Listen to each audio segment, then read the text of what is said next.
আরেকজন সুরকার সুবল দাস একজন সুরকার ছিলেন, উনি বেসিক্যালি ছিলেন গোলকিপার। সেইখান থেকে উনি আসছেন গানে। তো যেহেতু ব্রাহ্মণবাড়িয়া একটা মাটিরও গুণ থাকে, তো উনি আমাকে দিয়ে অনেক গান গাওয়াইছিলেন। সেটা অনেক গান এত বেশি হিট হয়েছে যে একটা গান না বলেন এটা বোধহয় আপনার সোহাগ ছাঁচু, যদি বউ সাজগো আরও সুন্দর লাগবে না।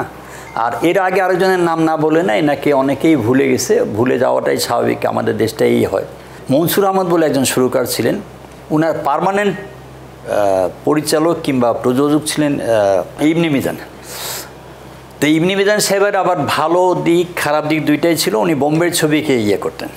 তো মনসুর আহমদের যে সুর জ্ঞান যেটা ছিল, সেটা আমি ওনাকে যতটুকু দেখেছি যে উনি সাংঘাতিক পড়াশোনা করতেন, কিন্তু তাকে দিয়ে যে গান করানো হতো সেই গানগুলি ভারতীয় ছবির অনুকরণে। যেরকম একটা রুটি বলে একটা বোম্বেতে ছবি এসেছিল, সেখানে सुनो यार एक बात सुनो, ऐसा एक इंसान चुनो जिसने पाप ना किया है, जो पापी नहीं। सुनो भाईरा कथा सुनो, एमन एकजन मानुष आनो जे जन पाप ना करेছে, যে পাপী নয়। এই গানটা এই ছবির এক মুঠো ভাতের গানটা। তো মনসুর আহমদ সাহেব এই এক মুঠো ভাতে আমাকে অনেক গান গাইয়েছেন। এইখানে একটা গানই শুধু ছিল ডুয়েট, সেটা সামনের সঙ্গে আমার গান গাওয়ার সুযোগ হয়েছে। আর মনসুর ভাই আর একটা গান করেছিল যেটা আমাকে মানে আরও বেশি প্রতিষ্ঠিত করে দিল। আমি গ্রেটফুল টু সুবলদা। সুবলদা আমাকে দিয়ে একটা ছবিতে গান গাইয়েছিলেন, লালু ভুলু বলে একটা ছবিতে। এক ছবিতে 6টা না 7টা গান ছিল, সব গানগুলি আমার।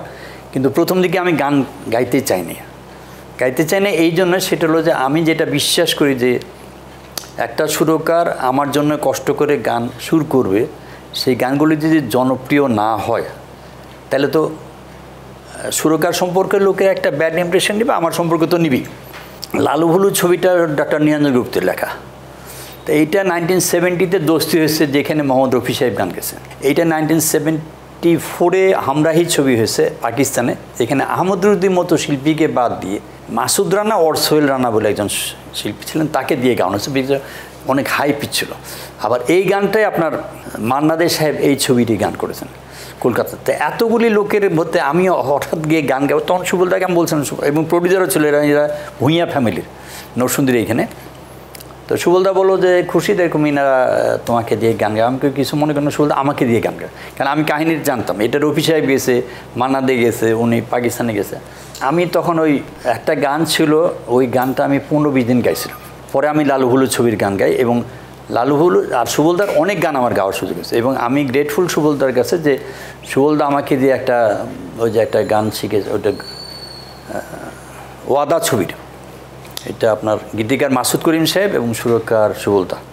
ওই যে যদি বউ সাজো গো আরো সুন্দর লাগবে গো, যদি বউ সাজো গো আরো সুন্দর লাগবে গো, বলো বলো আরো বলো লাগছে মন্দ নয়, জীবনের স্বপ্ন ওগো সত্যি যেন হয়, যদি বউ সাজো গো আরো সুন্দর লাগবে গো। এই গানটা সুবলদা করেছিল, এবং আমার মনে হয় আমার জীবনের একটা ব্যতিক্রম ধরনের জনপ্রিয় পেয়েছিল, যেটা বিশ্বাস করা সম্ভব না।